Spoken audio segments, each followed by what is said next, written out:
Mastur.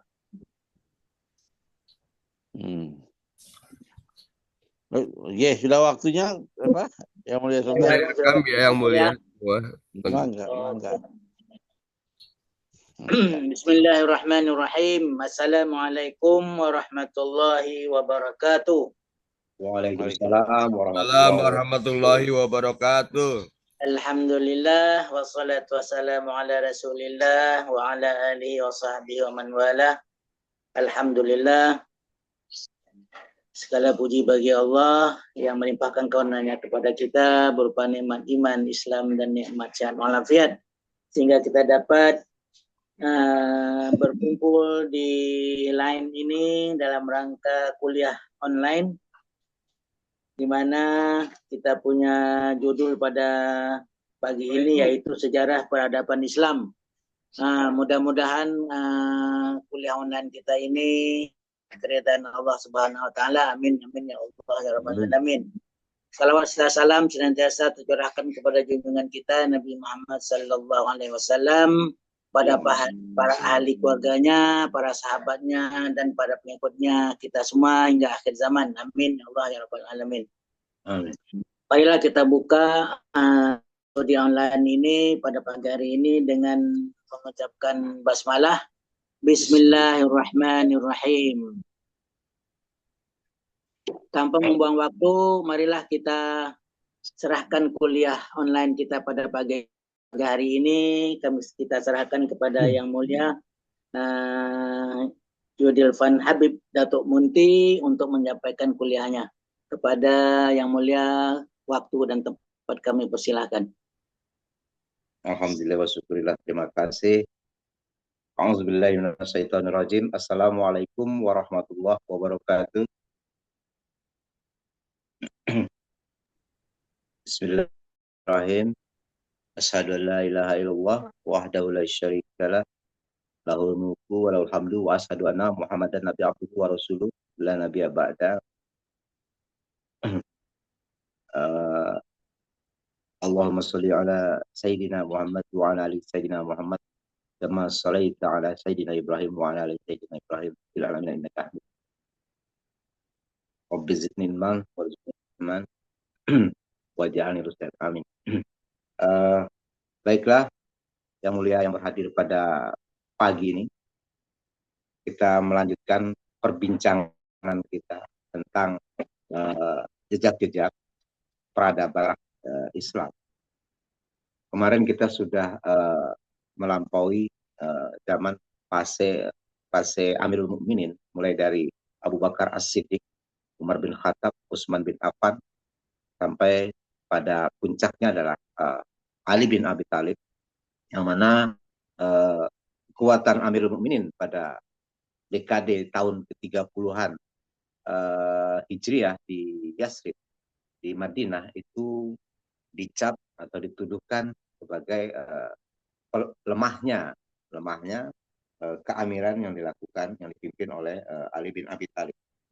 Maka kalangan Muawiyah yang di bawah kendali Ibnu Abu Sofyan itu melakukan serangan gencar, tekanan-tekanan, dan maka terjadilah perjanjian sehingga akhirnya kalangan Muawiyah itu munduran ini karena posisi yang tidak tepat atau karena isu, maka melahirkan beberapa faksi, yaitu faksi yang disebut hari ini Sunni, Mu'tazilah, dan Syiah.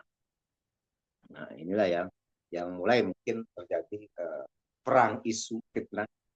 Ada yang mengkafirkan para sahabat yang 4, Amirul Mukminin yang 4, mengingkarinya, tapi ada yang memuja yang 1 dan ada yang lainnya. Jadi ada 4 sekte besar yang muncul pada waktu itu, yaitu Sunni, Syiah, Mu'tazilah, dan Khawarij sebenarnya. Tetapi pada prinsip 2 pokok besarnya yang berselisih itu adalah antara Syiah dan Sunni yang terjadi pada hari ini. Akhirnya pada tahun ke-35-an atau lebih pasca Hasan diracun, maka berkuasalah Muawiyah Ibnu Abu Sofyan. Mulailah dia melakukan pembersihan dengan dengan tangan besi. Yang dilakukan ini catatan ya, bahwa ini adalah sejarah sejarah kelam umat Islam itu sendiri, bahwa dilakukan ini untuk mengembalikan marwah daripada kekuasaan Abu Sufyan di Mekah pada masa lalu, pada masa jahiliyah. Ketika Abu Sufyan masih jahiliyah, dia adalah seorang tokoh dan pemimpin di Makkah Al-Mukarramah. Nah, pada fase Futuh Mekah sama-sama tahu, Rasulullah malah dengan jelas menyampaikan bahwa siapa yang mau aman dan tentram, maka silakan, salah satunya adalah masuk ke dalam rumah Abu Sufyan. Ada rumah ya Ibnu Abu Sufyan. Nah, jadi berangkat dari situ rombongan Muawiyah ini, walaupun Utsman bin Affan adalah Muawiyah, tapi dia tidak mengatasnamakan dirinya adalah Bani Umayyah. Dia menamakan dirinya adalah umat Islam sebagaimana umum, jamak saja. Dan terjadilah kronik-kronik kekuasaan, menjadi intrik-intrik kekuasaan pada tahun ke-30-an, tahun ke-35-an kali pada tubuh umat Islam. Maka begitu berhasil melakukan tipu dayanya Abu Sufyan, akhirnya yang pertama-tama dilakukan adalah merubah sistem dari orang yang biasa disebut dengan musyawarah dan mufakat, demokrasi kalau orang sini bilang, memilih pemimpin dengan musyawarah dan mufakat, maka hal itu dirubah dengan tangan besi sehingga menjadi kekuasaan yang khilafah, yang kesultanan yang turun temurun, monarki atau absolut dalam sisi pembangunan kepemerintahan politik. Untuk menyelamatkan kekuasaannya, barangkali Muawiyah bin Ibnu Abu Sufyan itu melakukan pemindahan kepemerintahan dari Madinatul Munawwarah ke Damaskus, Syria pada hari ini. Nah, dari Damaskus inilah tidak-tidaknya ada sekitar 10 perubahan mendasar yang dilakukan oleh Khalifah Bani Umayyah. Kekhalifahan yang pertama, perubahan yang pertama adalah tentu dengan memindahkan pusat pemerintahan dari tempat peribadatan yang paling mulia dari Madinatul Munawwarah dan Al-Mukarramah, dijauhkan menuju kepada Syria.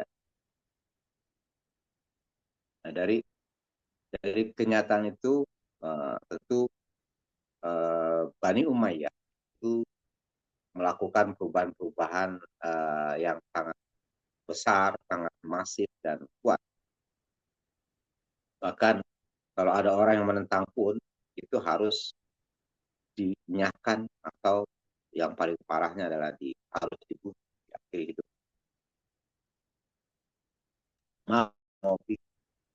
Jadi perlu kita ketahui bahwa yang terjadi pada hari ini menurut beberapa catatan yang umum yang banyak orang menuliskan, mengambil saripati daripada itu semua, ada beberapa kemajuan dalam bidang pemerintahan, yaitu terjadinya pendirian Departemen Pencatatan atau Diwanul Khatam. Yang kedua adalah pendirian pelayanan pos atau Diwanul Barid. Jadi kantor pos itu dipelopori juga kalangan Islam oleh Khalifah Bani. Terus pemisahan urusan keuangan dari urusan pemerintahan dengan mengangkat pejabat bergelar sahibul qarar. Terus selanjutnya penggunaan bahasa Arab sebagai alat komunikasi resmi dalam pemerintahan. Yang selanjutnya adalah pencetakan di mata uang itu dicetak di Kekhalifahan Bani Umayyah. Lantas pembangunan fasilitas umum, misalnya gedung, masjid, sumur, jalan raya, dan lain-lainnya.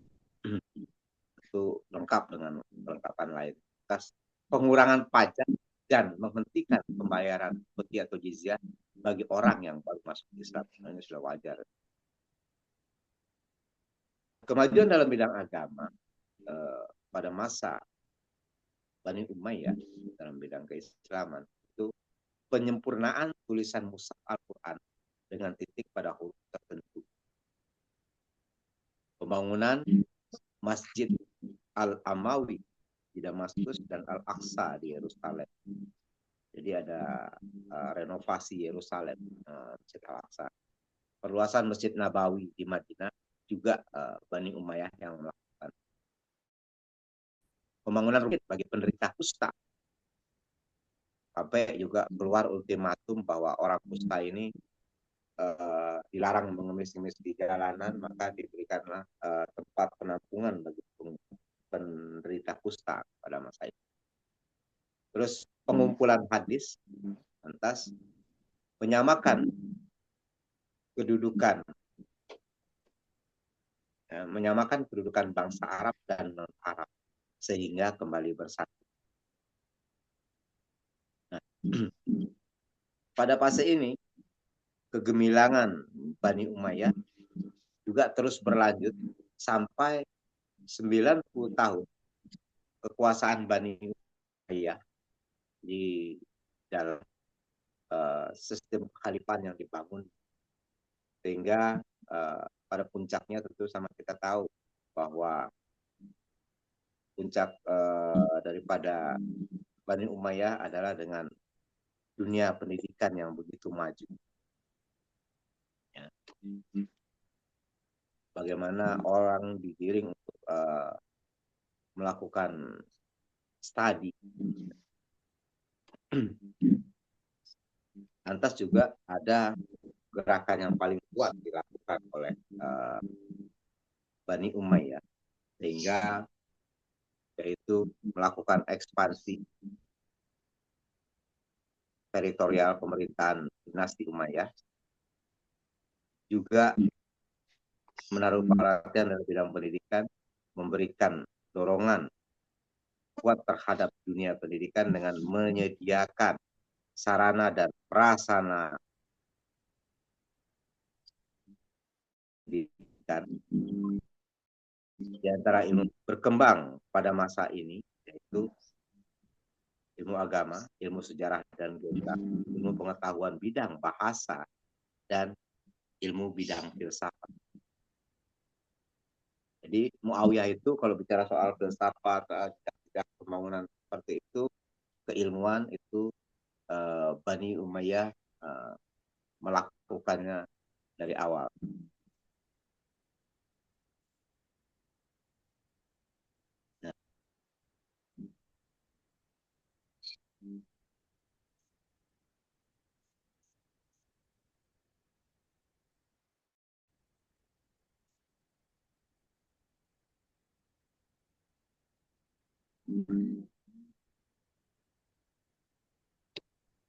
Jadi penaklukan yang gencar oleh Bani Umayyah ini juga sampai kepada penaklukan Cordova nantinya. Dan di bawah kepemimpinan Khalifah Harun al-Rasyid ini juga terjadi kemajuan yang sangat signifikan di dalam dunia pendidikan, dunia arsitektur, dunia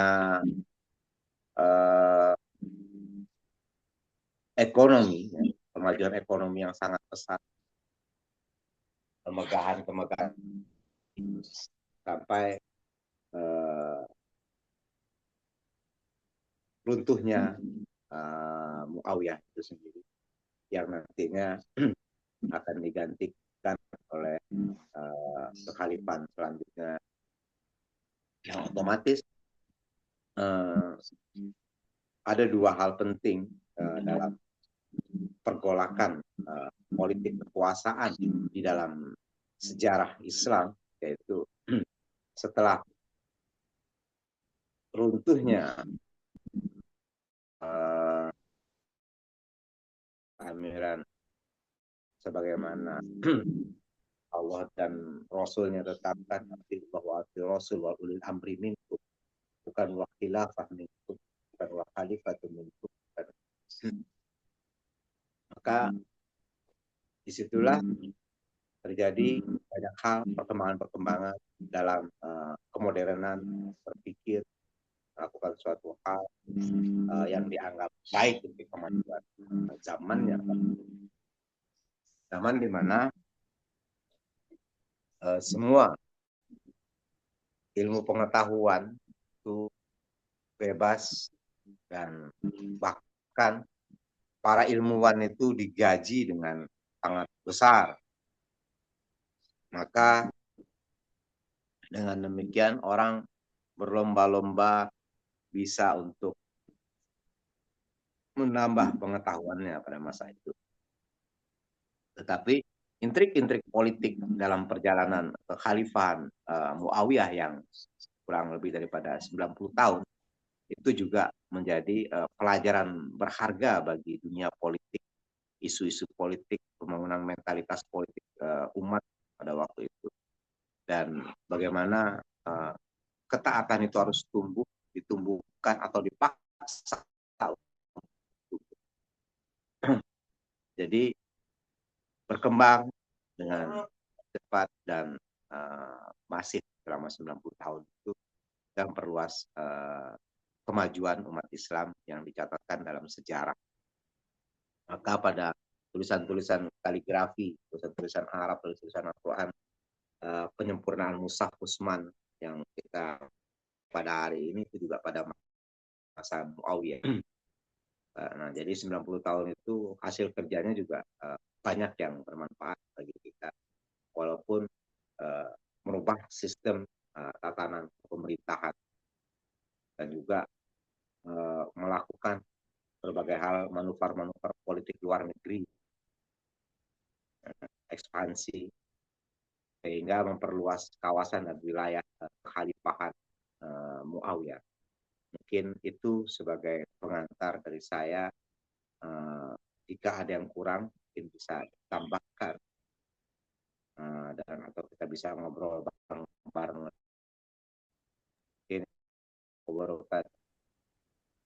Waalaikumsalam warahmatullahi wabarakatuh.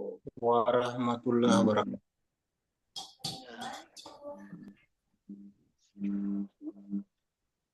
Mohon penambahannya, dipersilakan Pak Prof. Yang Mulia Prof. Mastur atau Yang Mulia Gede Farma. Nah, Prof. Mastur dulu.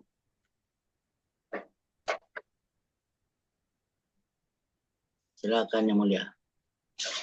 Assalamualaikum warahmatullahi wabarakatuh. Waalaikumsalam warahmatullahi wabarakatuh. Waalaikumsalam warahmatullahi wabarakatuh. Terima kasih pada Habib Dato' Modik. Uraiannya sangat cerdas, bicara tentang dalam keadaan Islam. Jadi demikianlah naik turunnya suatu dinasti kekaisaran, kehalifahan ya, membentang dunia Islam konon sampai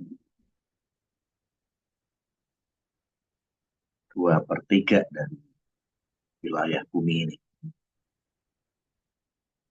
Nah ini semua kalau kita baca di dalam bukunya Ibnu Khaldun ini menjadi satu sorotan yang cukup tajam, di mana ketika orang-orang Islam yang dipelopori, motorin orang-orang Arab Muslim ini memang luar biasa dalam memperluas wilayah atau merebut kekuasaan-kekuasaan dari tangan-tangan penguasa yang zalim di seluruh belahan dunia ini. Tetapi catatan Ibnu Khaldun perlu kita renungkan bahwa orang-orang Arab ini punya kemampuan yang luar biasa dalam merebut wilayah-wilayah itu, tetapi dia lalai dalam mempertahankan kekuasaannya. Kelalaian ini tentu saja dilatar belakangi yang pertama adalah terlalu percaya diri.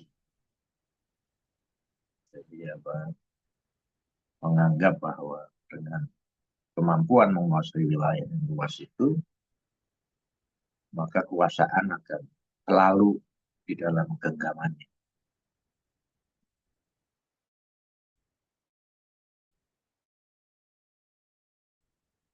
Yang kedua adalah kurang disiapkannya suatu kaderisasi di luar kekuasaan istana.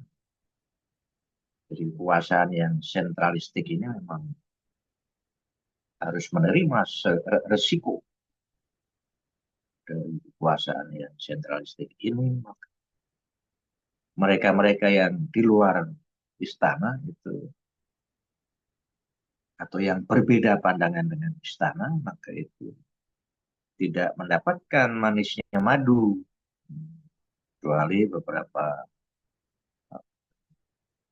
orang-orang yang secara personal memang dia punya kemampuan yang luar biasa, termasuk Ibnu Khaldun sendiri. Khaldun ini kan sebenarnya pengembara, ya. Dia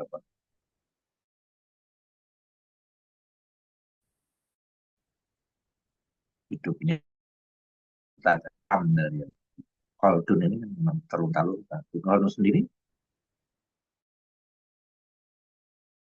dengan kekuatan, karena dia mampu untuk mensiasati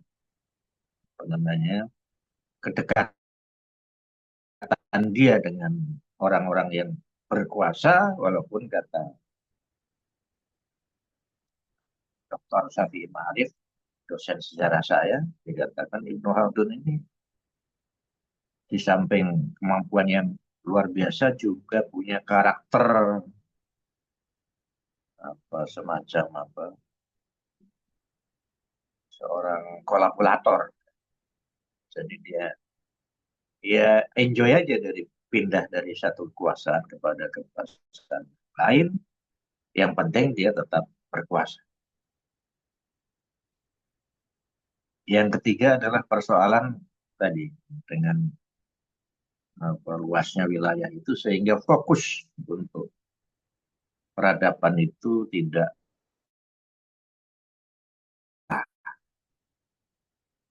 kekayaan juga tidak merata, kecuali beberapa fase saja, seperti fase sekitar 3 tahun Khalifah Umar bin Ibnu Aziz, dan sebenarnya kepemimpinannya bersifat sangat populis. Nah, itu mungkin suatu ulasan saja untuk menyemangati perkuliahan pagi hari ini ya, dalam suasana mendung ini. Bogor ini mendung pekat. Ya. Nggak tahu ini di Rio bagaimana. Apakah- Ini di Lombok juga mendung ini. Oh, mendung ya. Semua mendung. Indonesia ini Iya. dalam keadaan mendung. Jadi Yang parahnya itu kalau yang mendung. iya, Pokoknya mohon kita para mendung. pelajar yang berpelajar ini untuk apa?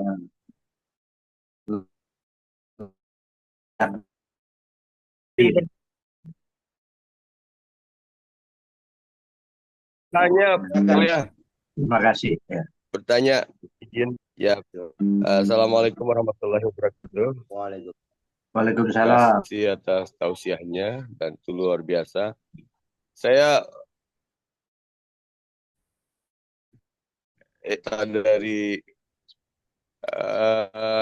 Datuk ini ya, bahwa dulu itu pernah ada apa pusat kusta gitu, ada itu. Itu dari mana Datuk tahu? Uh, proses penyiapan peradaban itu kan pasti ada apa namanya blueprint. Jadi cetak biru sebuah roadmap untuk mencapai peradaban yang mulia kalau gitu. Nah, ini pertanyaan kedua. Bagaimana caranya membangun golden roadmap untuk Islamic civilization ini, Habib Monty? Itu pertanyaan kami. Mohon maaf, mohon izin.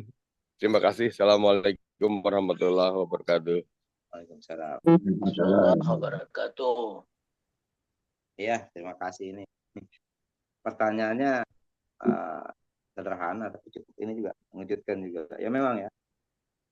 Kusta itu adalah penyakit yang sudah lama terjadi di hampir seluruh penjuru. Termasuk salah satunya Arab. Karena kusta ini berkaitan dengan sanitasi.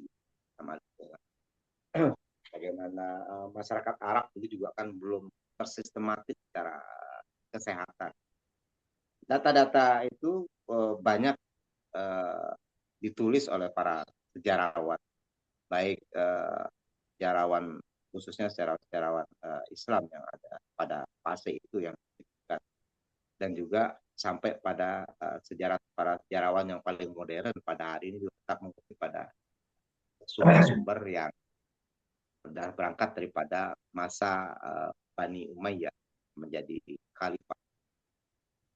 Jadi itu bukan barang baru, tetapi sistem yang dilakukan bagaimana membuat rumah sehat, ya kan, ada karena dunia pendidikan dan dunia ilmu kedokteran pada waktu itu juga sedang maju-majunya. Jadi sehingga orang juga dilarang untuk ke dukun atau percaya pada hal-hal yang berazam, terus meminta syarat obat kepada yang tidak masuk akal. Maka dunia medis ini tumbuh dan berkembang pada masa Umayyah sebenarnya.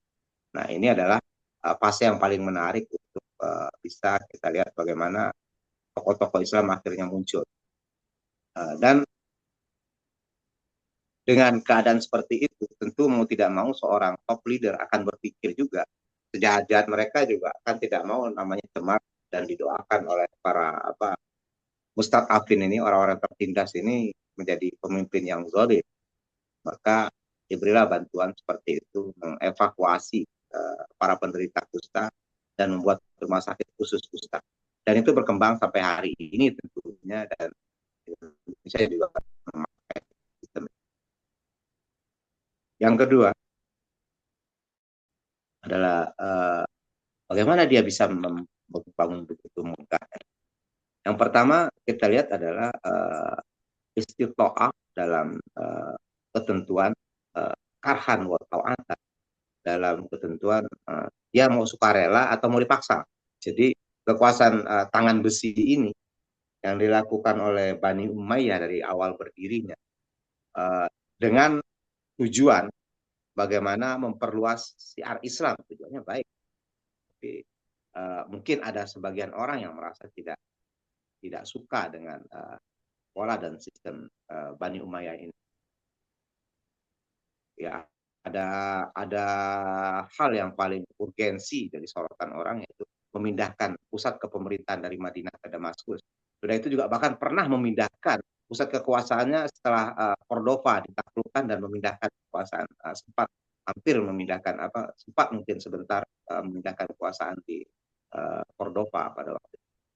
Kita masih ingat tentu kisah Gibraltar dan lain-lainnya, bagaimana perkembangan syiar selanjutnya bisa menaklukkan sampai ke Persia sebelum akhirnya nanti bagaimana membangun Persia ke depan.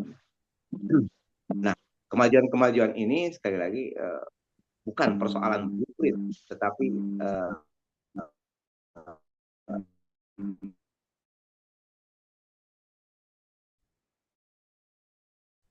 apa yang diperhatikan gulma ini, maka untuk memajukan cita-cita, menyempurnakan cita-cita Bani Umayyah, dia lebih kerap memakai tangan, termasuk Harun al-Rashid sendiri. Jangan dikira Harun al-Rashid itu juga bahkan terjadi perang internal antara sesama umat Islam pada fase Bani Umayyah, itu paling sering terjadi. Tetapi tidak melupakan membangun kekuatan militernya. Nah, bangunan kekuatan militer ini juga menjadi hal yang sangat mengagumkan bagi dunia. Pada fase itu Bani Umayyah juga Utsman bin Abi Sofyan juga pernah mengusulkan kepada Utsman akan Ali untuk membuat sebuah divisi baru buat angkatan laut. Tapi Utsman bin Affan waktu itu menolak. Akhirnya begitu dia berkuasa, divisi inilah yang dibangun juga. Penguatan daripada kekuatan militerisasi Islam itu menjadi ujung tombak, menjadi pembuka jalan, menjadi fatihah, menjadi fathan, menjadi penakluk negeri yang akan datang. Jadi itu yang dilakukan oleh Bani Umayyah pada masa itu, tanpa meninggalkan hal-hal lainnya yang bertujuan untuk kemaslahatan bagi umat Islam dan umat non-Islam juga.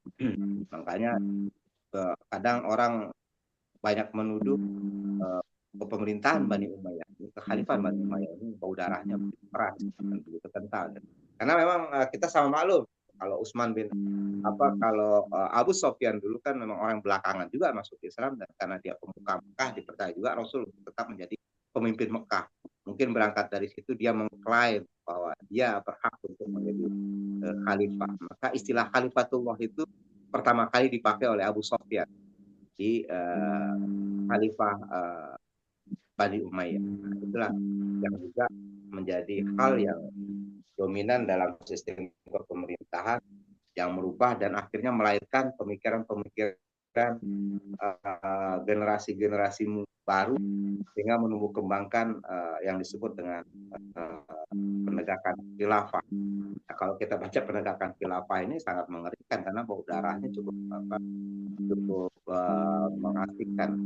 Bahkan kelicikan Abu Sofyan juga digambarkan dalam tulisan-tulisan para pendahulu, bagaimana Abu Sofyan juga meracun sampai Ali, ya kan, Ali diracun, sampai anaknya Ali juga Hasan juga diracun karena dianggap lemah.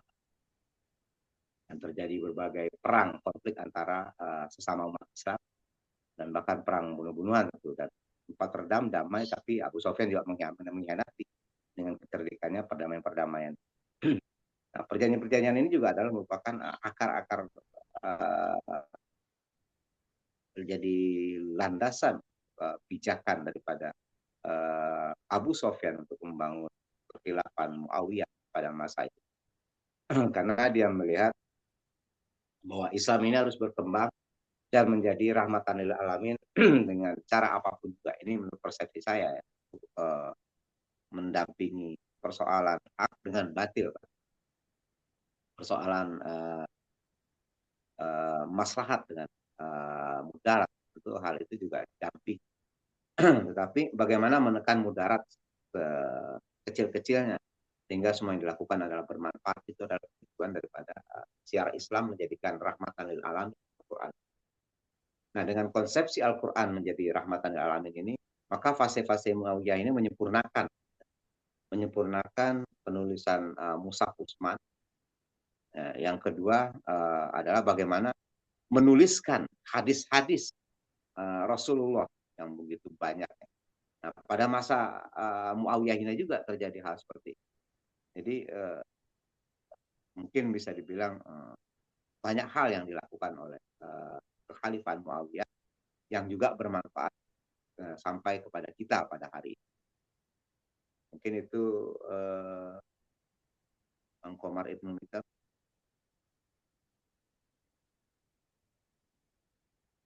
Jadi cetak blueprintnya ya, saya lupa. Cetak blueprintnya itu juga banyak ya, karena membangun sistematika pemerintahan itu tidak sama dengan membangun gedung atau rumah dalam pengertian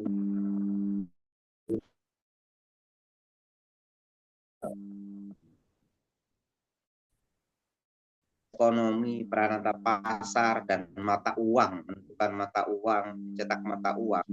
Ini adalah peranata ekonomi yang dilakukan oleh Bani Umayyah. Terus pendistribusian, pembagian persoalan maliyah dengan imarah itu dipisahkan, sehingga persoalan maliyah, persoalan harta kas negara dan kepemimpinan itu berbeda. Juga pada persoalan justice, pada hukum, pada hukum dan hakim, pada peradilan juga pada fase Bani Umayyah juga diterapkan sistem-sistem peradilan secara bersidang, sehingga kita mengerti ada budak, ada orang yang terdakwa, ada orang yang membela, dan ada orang yang dituduh, dan ada orang yang dan juga kita diperkenalkan juga boleh melakukan pembelaan kepada hukum.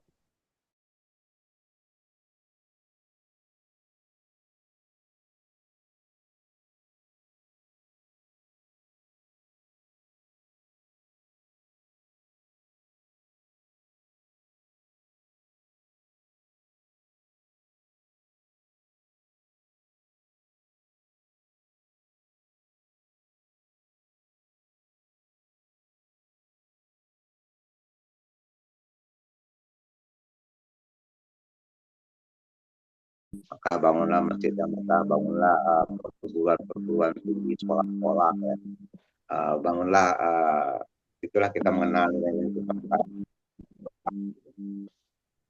kesusastraan Arab yang disebarluaskan, menyatukan bahasa dunia Islam dengan bahasa Arab. Itu pada fase Muawiyah.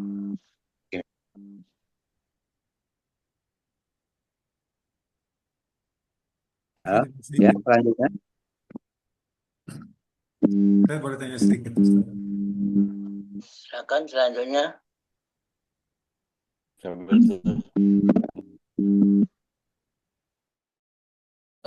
Barakatuh.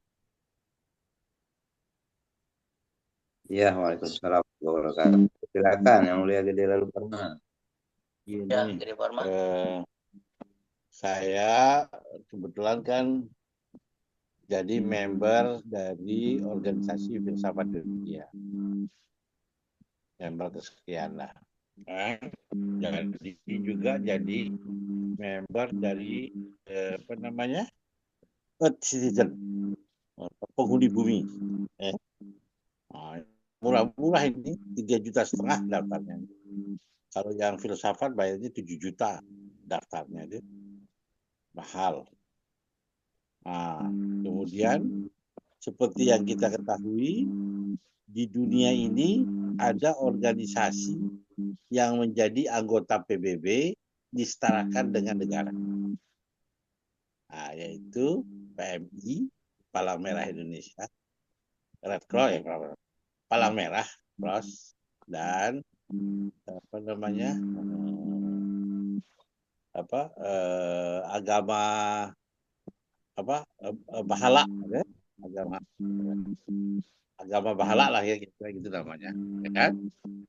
Nah, kemudian selanjutnya ada juga anggota PBB yang negara tetapi tidak punya wilayah, ya. Nah, negara lupa saya nama. Kemudian ada juga anggota PBB yang negara-negara persiapan. Pertanyaannya kira-kira bisa enggak kita buat buat khilafah Islam dalam bentuk organisasi saja, ya? Kita tahu sendiri organisasi agama sebelah juga kan anggota PBB juga disetarakan dengan negara, walaupun anggotanya itu membersnya itu yang dicakup warga negara itu adalah semua penganut agamanya, ya? Nah, pertanyaannya, bisa enggak kita membangun itu khilafah baru atau buat khilafah, buat Islamic khilafah baru, tetapi bentuknya ormas, seperti yang kan kayak yang lain-lain itu ormas, Red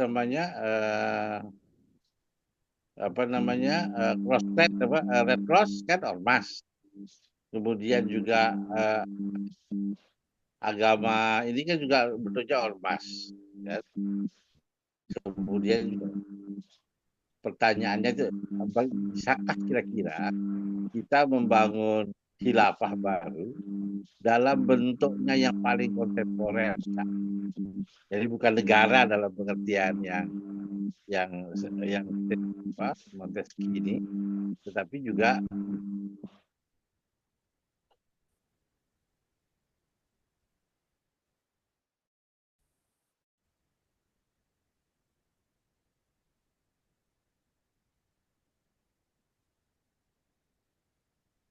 Ya, sudah sampai situ. Cukup, Kang Mulia? Ada mau ditambahkan? Agak terputus ya. Baik, Yang Mulia Parma? Kan terus saja ya. Diganti dulu barangkali Pak. Mungkin ya. Diganti dulu sama pertanyaan lain kalau boleh. Sambil nunggu Boleh. Silakan Yang Mulia sambil nunggu yang mulia muncul lagi. Boleh Pak ya, sambil nunggu yang mulia muncul lagi. Yang mulia silakan. Pak. Hanya langsung ke pertanyaannya saja lah. Apakah ini bentuk yang tadi dari Muawiyah, Bani Muawiyah itu salah satu bentuk pada waktu begini, apakah salah satu bentuk pemberontakan terhadap Bani Hashim? Itu satu. Pada waktu Muawiyah ataupun itu satu. Kemudian mengenai Bani Sofyan, mengenai Abu Sofyan. Kalau nggak salah, beliau tuh yang terus-menerus melawan Rasul semasa hidupnya sampai pada waktu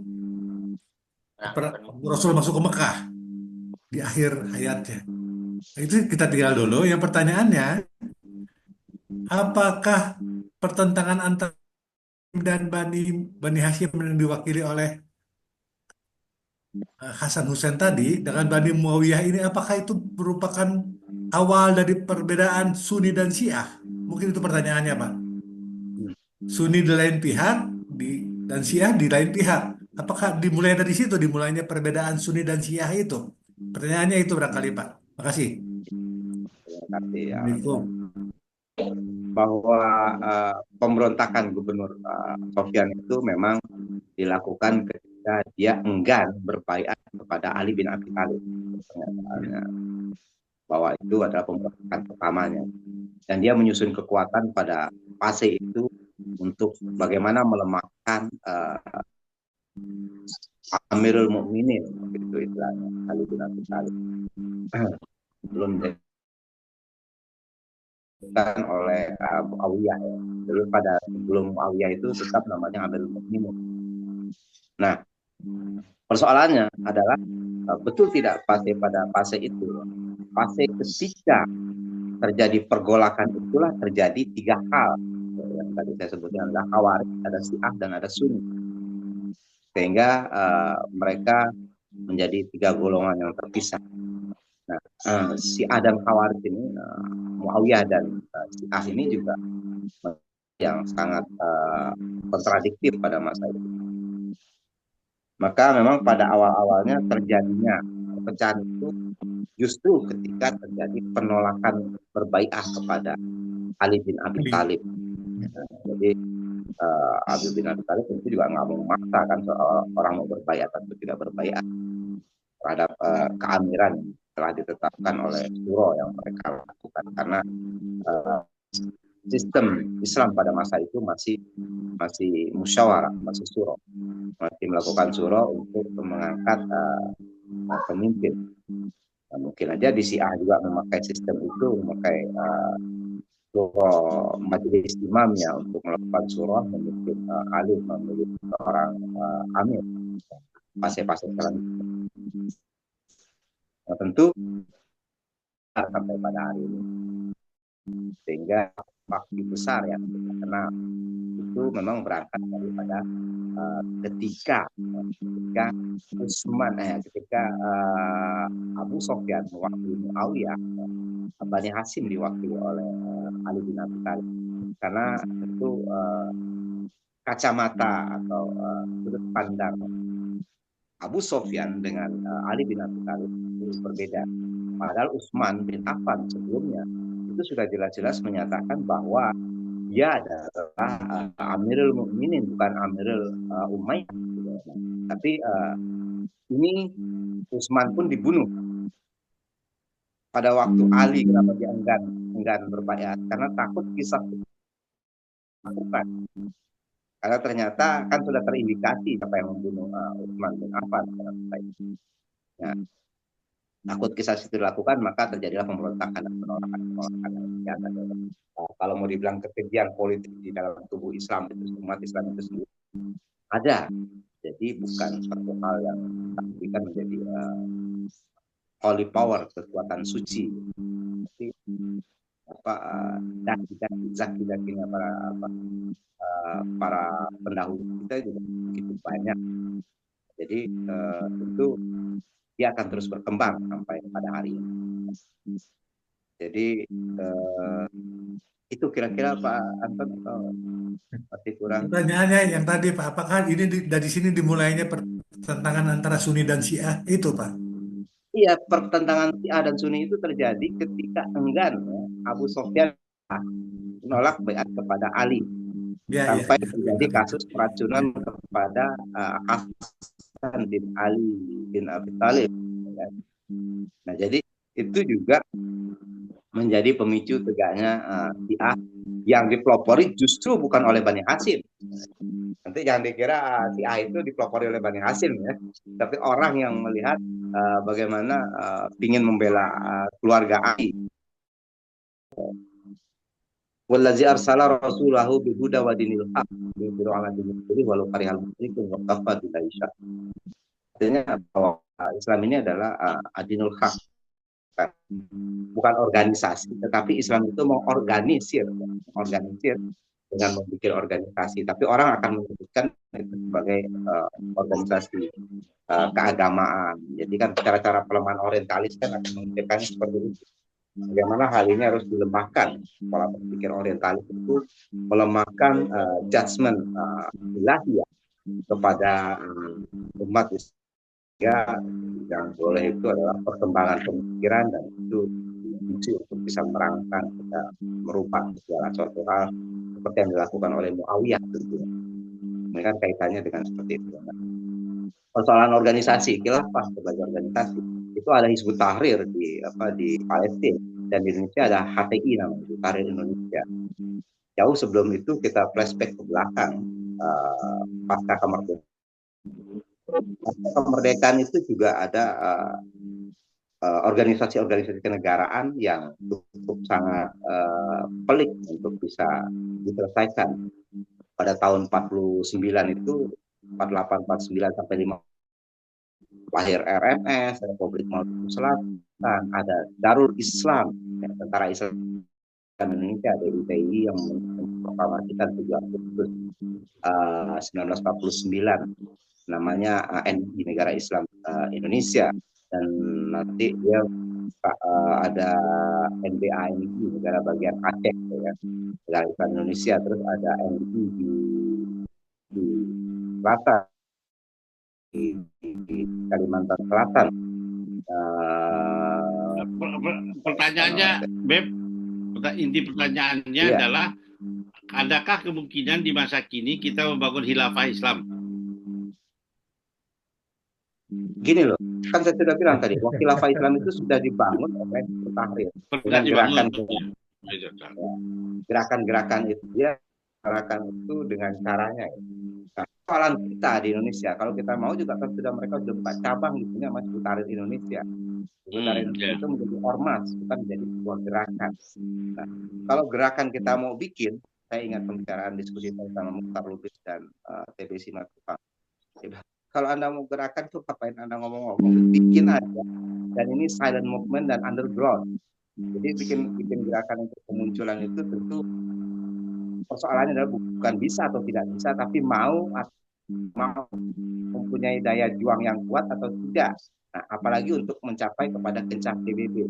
Kencah PBB itu Aceh, lantas Papua, itu mereka sudah menggerogoti di kancah-kancah PBB, termasuk yang paling berat itu adalah Timur Timur. Nah, persoalannya hari ini kalau kita bikin khilafah, kekhalifahan, saya rasa persoalannya bukan bisa tidak bisa, mau atau tidak mau. Menyatukan umat dalam satu kekhilafahan. Untuk kekhilafahan apakah mau ya kan, Abbasiyah, kan, atau Utsmaniyah, itu kita harus punya kajian yang mendasar, dan bagaimana kita mempengaruhi, mentularkan ini kepada pada hari ini mungkin jejaring-jejaring yang bisa menerima, menguji. Yang benar itu tahan uji. Bagaimana kita menguji terhadap mengaplikasinya terhadap umat pada hari ini, dan tentu kepada dunia internasional yang ini masih dikuasai oleh orang-orang di luar Islam. Nah, kebutuhan Islam itu bukan dibutuhi untuk diakui oleh pemerintahan lain, tetapi dia wakafah. Jadi apa kita temukan kembali, kita susun jadi puzzle-puzzle, dan kita kekhalifahan masa lalu tidak butuh pengakuan siapa-siapa, tapi merekalah yang harus merekalah dengan kekuatan sukarela atau terpaksa. Nah, konsepsi ini tentu hari ini pemikirannya tentu akan dianggap menyimpang dan bertentangan, padahal itu adalah tidak keluar dan di luar daripada hak asasi manusia menentukan sikap hidup dan spiritualitasnya dalam persoalan keagamaan. Nah, dan juga dalam persoalan bernegara dan tata negara yang hanya seharusnya kalau hak asasi manusia yang ditujukan. Kalau Islam ini memang menjanjikan dengan kemampuan untuk berkhalifah, kenapa tidak? Persoalan ini jangan diumumkan dulu, gitu. Jalan-jalan aja, gitu. Jadi yang tadi tambahan informasi itu kan kita tahu di PBB, membership PBB itu ada dua yang dalam tanda kutip ya ormas agama. Satu yang agama sebelah. Bahai. Bahai. Kan agama kecil, agama sedikit lah ya, tapi juga member PBB. Nah, di luar itu kan nggak bisa masuk. Tetapi dia ormas, kan ormas ya. Kan ormas. Begitu juga dengan agama tetangga sebelah juga kan, pada dasarnya kan ormas, ya. Ya. Ya, artinya ada yang besar sekali, ada yang cukup besar begitu, jadi diakui begitu bahasanya Habib tadi, ada yang kecil-kecil juga. Ya. Tetapi ada juga yang mungkin kayak kita karena dianggap mungkin ya seperti tadi, mungkin dianggap kita mozaik begitu sehingga tidak ada satu otoritas gitu kan, misalnya gitu. Tapi memang pertanyaannya, adakah kemungkinan sistem leadership hierarkis itu akan terwujud kembali, misalnya gitu kan? Ada kemungkinannya saja, Beb. Perjuangan itu ya kawan-kawan di Jazirah itu masih berlangsung. Nah, sekali lagi mereka masih berlangsung untuk minta pengakuan kedaulatan tegaknya khilafah dan mulai juga menerobos kepada PBB. Nah, tetapi isu-isu itu juga digandeng dengan keinginan-keinginan itu digandeng dengan mereka membangun isu-isu radikalisme dan persoalan-persoalan lain, termasuk ketakutan lain yang dilahirkan oleh pihak polisi dunia Amerika, yaitu ketakutan tentang berubahnya mata uang dari kertas dan apalagi sekarang dari e-money menjadi real money yang berbentuk dinar dirham. Karena itu akan berkekuatan dengan nilai tukar yang sah, yaitu emas dan perak. Nah, satu sisi itu saja mereka sudah ketakutan apabila khalifah ini diterima. Maka saya selalu mengingatkan kawan-kawan, kan sudah berkali-kali kita ini tidak perlu pengakuan saja kalau memang tujuannya inna fatahna laka fathan mubina. Kalau tujuannya untuk penaklukan bahwa sunatullahi tabdila, sunatullah itu berulang, maka Futuh Mekah juga harus berulang karena pendirinya adalah Bani Sa'ud dan jelas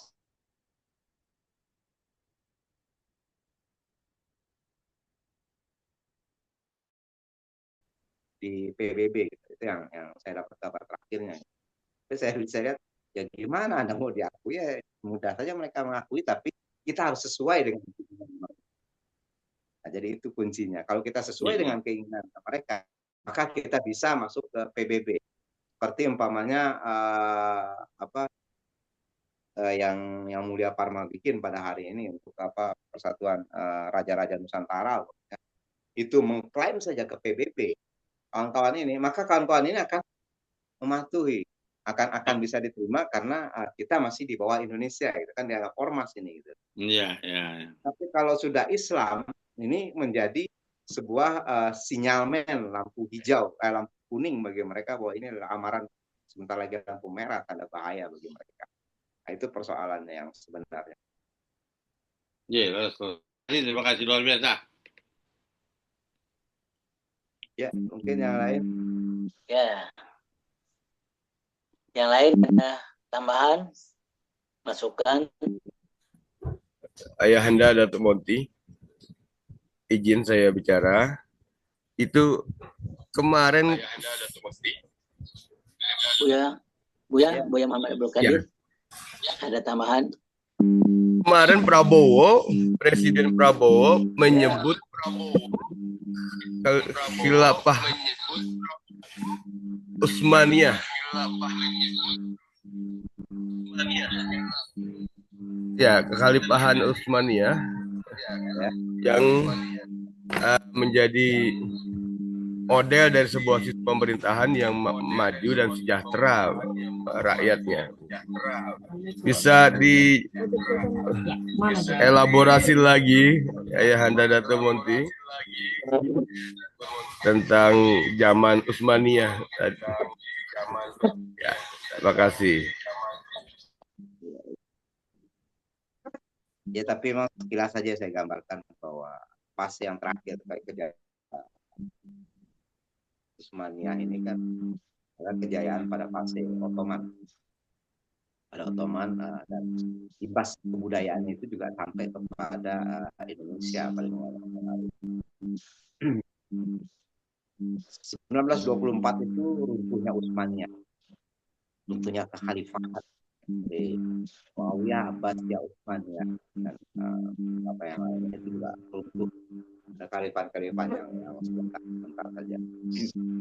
Tapi juga pada fase Utsmaniyah ini fase yang sangat berkembang karena ini sampai ke Arab sampai ke kita dan lain-lainnya.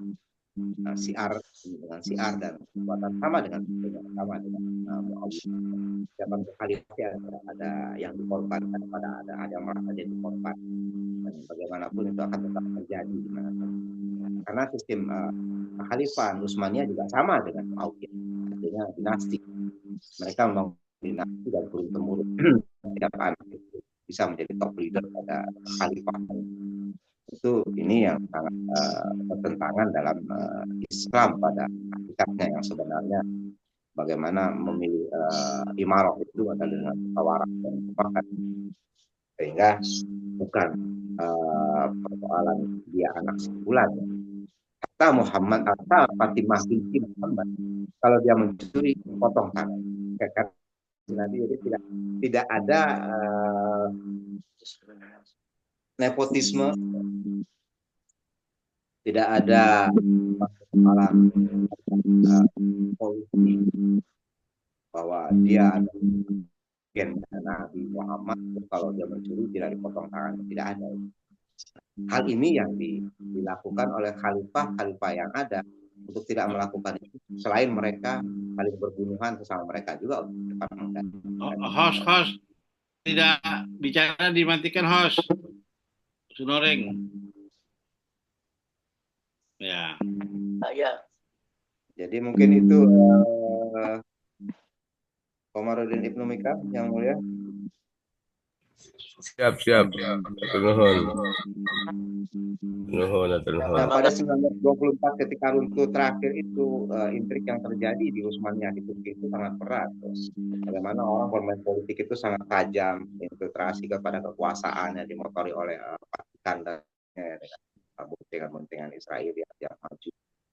Dan itu juga menjadikan peruntuhan yang paling fatal, sehingga haruslah terjadi pertemuan umat Islam sedunia di dua tempat pada 1926, yaitu Mesir dan di Kairo dan di Saudi Arabia. Nah, di Mesir itu yang diwakili oleh Umar Said Cokro Aminoto, di itu diwakili oleh Haji Salim. Muatan yang dibawa pada masa itu oleh Cokro Aminoto adalah Pan-Islamisme sedunia, menjadikan hal di umat dan wahidah wa ana ayat itulah yang diserukan untuk menyatukan umat nama Minura. Tapi kita bisa lihat orang-orang Abdullah dan syariat dan lain-lain pada fase itu kan bilangnya tidak berani, karena juga bagaimana ajar itu bukan pada Islamisme inilah yang kemudian diambil waris setelah runtuhnya Syarikat Islam oleh Muhammad Nasir, namanya Ratu Ta'alam al-Islam. Mungkin itu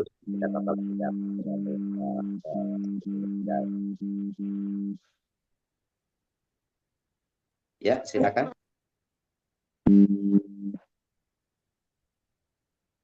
Ya, silakan yang mau menambahkan.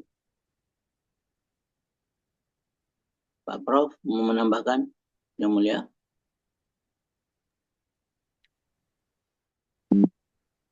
Assalamualaikum warahmatullahi wabarakatuh. Waalaikumsalam warahmatullahi wabarakatuh. Ya, tadi disinggung tentang Prabowo. Jadi sebetulnya itu bukan pernyataan baru. Bukan pernyataan baru. Karena Prabowo itu ketika menjelang reformasi itu termasuk di dalam kelompok hijau. Jadi ini pertemuan intensif Prabowo dengan kelompok hijau itulah yang membuat dia akhirnya mendapati banyak halangan dan rintangan di dalam pusaran kekuasaan itu. Jadi kalau sekarang itu pernyataan itu diulang, walaupun dia yang sebut adalah hanya khilafah Utsmani, itu bukan pernyataan baru. Kemudian yang kedua, ini yang menariknya, hari ini di Senayan ini juga bertemu tokoh-tokoh yang mewakili seluruh Indonesia, ketemu dengan wakil Menteri Agama Muhammad Romo Syafi'i.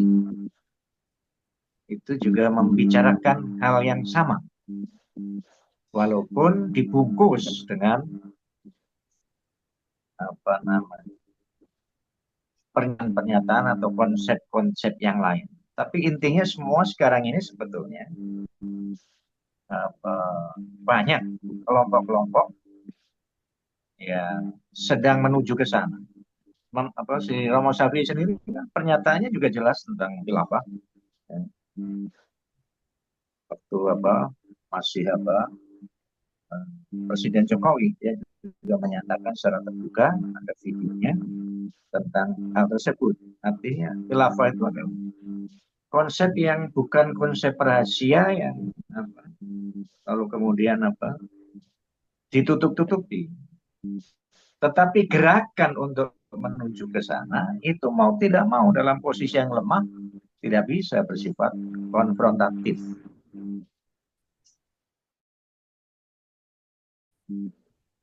Sebetulnya umat Islam tanpa suatu kesadaran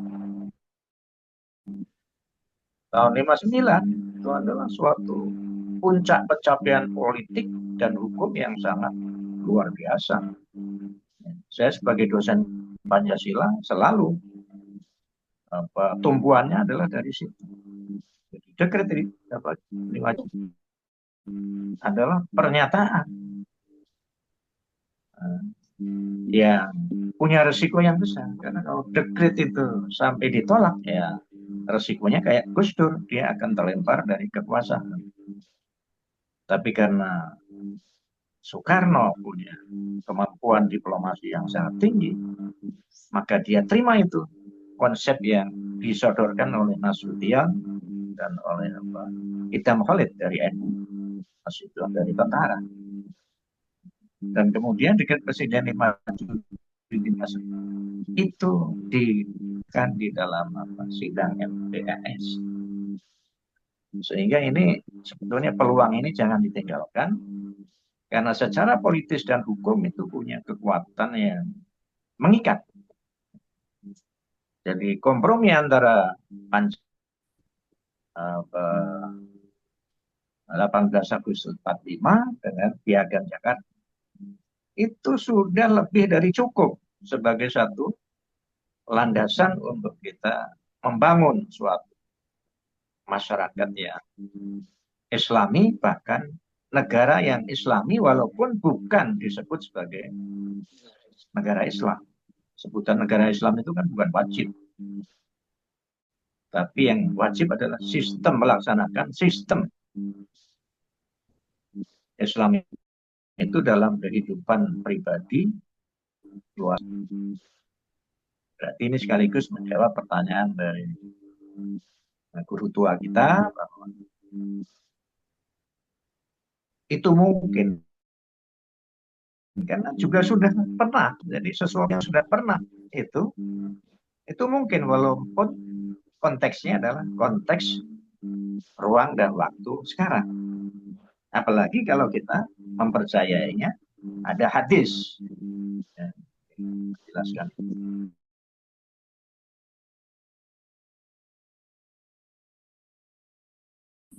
Kenegaraan yang bertitik tolak dari Allah, berarti suatu model itu bukan tunggal.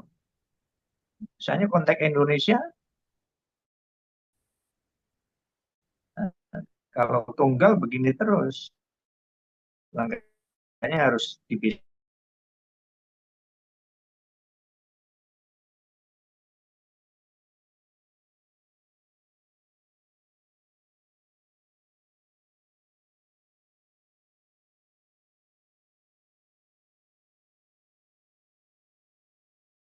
Langkah-langkah yang bisa kita lakukan. Baratnya kalau pepatah itu jangan sampai namanya, jadi rambut yang tepungnya tetap tidak berubah, tapi rambutnya akan bisa diambil dari tepung. Itu jalan yang paling damai untuk bisa mencapai suatu khalifah ala berubah. Kekuasaan juga sekarang sudah terjadi di dunia ini dengan Talibannya di Afghanistan. Nah, sekarang dengan pemerintahan baru di Suriah, walaupun mungkin saja ada pihak-pihak tertentu yang terkait di dalamnya, seperti Amerika dan Rusia, itu nggak masalah. Karena memang demikian, Rasulullah juga waktu piagam Madinah juga melibatkan orang kafir.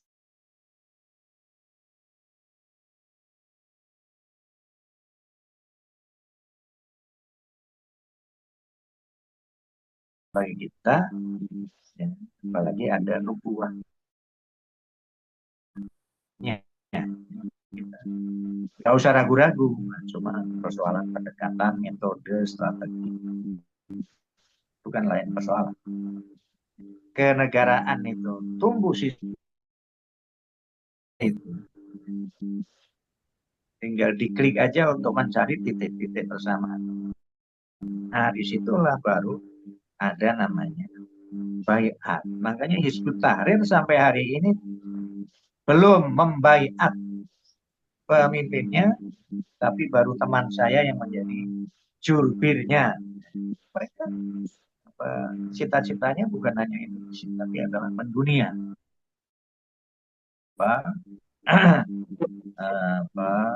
Langkah-langkah yang sistematis. Dan sekarang kita sudah bisa melihat bentuk-bentuk dari melaksanakan ajaran Islam melalui ekonomi, tapi hukum, kompilasi hukum Islam dan seterusnya, itu semua adalah mengarah ke sana atau menuju ke sana. Insya Allah. Wassalamualaikum warahmatullahi wabarakatuh. Waalaikumsalam warahmatullahi wabarakatuh. Iya, jadi saya ingat juga ya, ada hal yang pernah saya usulkan waktu itu, sederhana saya mengusulkannya, itu adalah membentuk sebuah satu umat Islam Indonesia, karena kita sudah banyak orang alim, sudah banyak apa semua. Ini kan bukan kapasitasnya bukan seperti itu. Kita akan menyalakan mungkin jadi surah Al-Imam ya, Al-Imam ya, Al-Islam ya di Indonesia ada surah Imam atau kepemimpinan seluruh sekte, seluruh ormas, seluruh harokah, seluruh manhaj, ya, seluruh mazhab untuk berhimpun pada pemimpin Dewan Imam untuk umat Islam Indonesia, sehingga umat Islam itu saja ketaatannya, jadi tidak bertele-tele dan tidak terjadi perdebatan-perdebatan lain pada masa itu. Bersambutlah dengan pertemuan umat Islam se-Indonesia pada waktu sampai ya saya ternyata usaha saya itu tentu sangat dikhawatirkan oleh orang. Dengan adanya dunia ini, dia akan memilih al-Islam yang di Indonesia, mungkin yang akan dipakai ini dan pengertian adalah artinya kita bisa satu suara, satu pintu. Apa kata Amirul Mukminin kita sami'na wa ata'na. Menentukan itu saya coba menegosiasikan dengan sama berat. Ternyata kan kecemasannya cuma satu, Amerika langsung menolak dan terus semua. Artinya ketika kita akan melakukan sesuatu, padahal itu kita tidak ada hubungannya sama negara sudah. Karena kita tahu bahwa potensi maliyah daripada umat Islam itu sangat besar. Dan ini sebenarnya yang diakal-akali oleh beberapa presiden, kepala-kepala daerah untuk memainkan Basda, dana-dana Basda itu untuk sukses-sukses yang mereka lakukan. Nah, ini kan sangat berbahaya dan umat Islam akhirnya terjerat pada dosa yang tidak dibuatnya sendiri, padahal dia seharusnya tidak terciplak pada kotoran-kotoran. Nah, sehingga kita tidak mengerti persoalan maliyah yang dengan fase awal Muawiyah itu, pemisahan itu adalah sebenarnya sangat bagus kalau kita ambil pemikiran-pemikiran baru ke depannya dalam peranata Islam ke depan. Persoalan nama khilafah atau apa ya, hadis Rasulullah itu mencemooh bagaimana khalifah yang mencekik, terus memiliki yang membunuh, yang menginjak. Itu kan jelas sudah tidak pakai kekhalifahan besar. Nah, akan datang nanti fase di mana akan menjelang fase ini kita tidak usah berpikir macam-macam. Kita adalah waiting terus, menunggu dengan penuh kecintaan, ya. Bukan waiting for Godot, tapi yang kesabaran kita diuji untuk menunggu ini. Walaupun kita lihat banyak orang berupaya untuk kebenaran terhadap apa yang dilakukan, termasuk saya juga melakukan kebenaran yang saya pikir benar, gitu. Ternyata pikiran saya itu saja. Akhirnya bagaimana kita menularkan kebaikan-kebaikan, karena pada prinsipnya Islam itu adalah berlomba-lomba untuk berbuat kebaikan. Rasulullah itu uswatun hasanah, contoh yang baik, bukan uswatun namanya kaidah-kaidah kebaikan ini menularkan kebaikan inilah, bukan menularkan euforia kekuasaan politik dan kekuasaan. Harus ini yang dilakukan pada tahap awal. Tidak usah pikir itu, sama saja kita berjalan nanti pada muara yang itu Allah akan memisahkan mana yang dia dan mana yang bukan dia. Nah, ini nanti akan kita temui dalam perjalanan tergantung fasbir wa sabir wa rabi, kesabaran yang berkuat dan lebih daripada sekedar kuat kesabaran dalam pengertian bukan berarti statik, kesabaran tetap berbuat sesuai ketentuan yang berlaku dengan keluarga sendiri. Kita tahu kalau ada batu, ya, kita tidak pernah tersandung atau terjatuh tersandung karena batu yang besar, pasti karena batu kerikil. Karena kalau batu besar kita kejut persoalan itu kan sangat alamiah dan sekali, dan kita lupa kepada kerikil-kerikil yang akan menjatuhkan kita, tapi kita hanya melihat pada bagaimana batu besar itu menghalangi. Tapi kita tidak bisa bagaimana memberi semen kepada kerikil-kerikil ini untuk berjalan yang bagus. Mereka menjadi satu kesatuan, kerikil-kerikil ini disatukan dengan Jumat Quran, Sunnah atau Rasul. Sebenarnya kan tanpa soal kekuasaan, tapi nanti soal mukota ya ulil amri minkum di kalangan kamu. Pakat aja dulu siapa yang mau didahulukan selangkah, diberikan seransing, ambil berjalan terus, nanti akan ketemu pada masanya ketika ternyata si Fulan itu nakapnya si Anu, dia pernah berbaik ke si Anu berbaik ke Anu, nanti akan ketemu pada jelas pada ikatan upaya. Mungkin itu sekedar keresahan saya yang kenakalan pikiran saya pada masa-masa lalu. Jadi mungkin bisa disampaikan.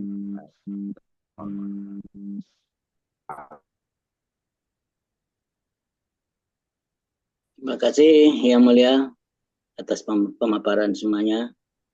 Terima kasih semua yang hadir.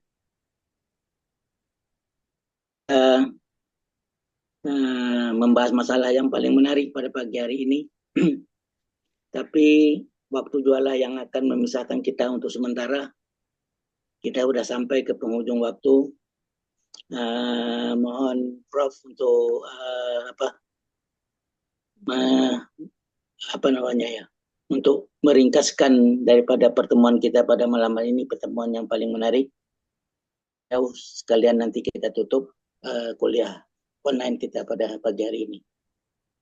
Pada beliau kami persilakan. Langsung aja. Langsung aja. Tunggu. Ya, ya. Kami ucapkan terima kasih pada yang hadir, Yang Mulia Prof, Yang Mulia Anton Sabu, Buya Muhammad Abdul Qadir, Yang Mulia Habib Monti, semua para Yang Mulia yang dapat didengar suara saya? Dengar.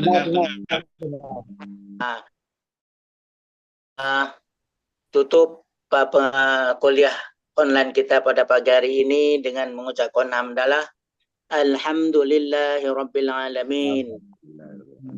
Alhamdulillahirabbil alamin. Terima kasih semuanya. Untuk kami aturkan informasi bahwa pada jam 8.30 kita akan mendengarkan kuliah dari Kiai Rams tentang akidah akhlak. Yang awalnya akan pindah tapi akhirnya tetap, yaitu pada Rabu jam kedua jam 8.30. Demikian. Billahi taufiq wal hidayah. Assalamualaikum. Waalaikumsalam. Mari kita tutup pengajian ini. Wabillahi taufiq wal hidayah. Wassalamualaikum warahmatullahi wabarakatuh.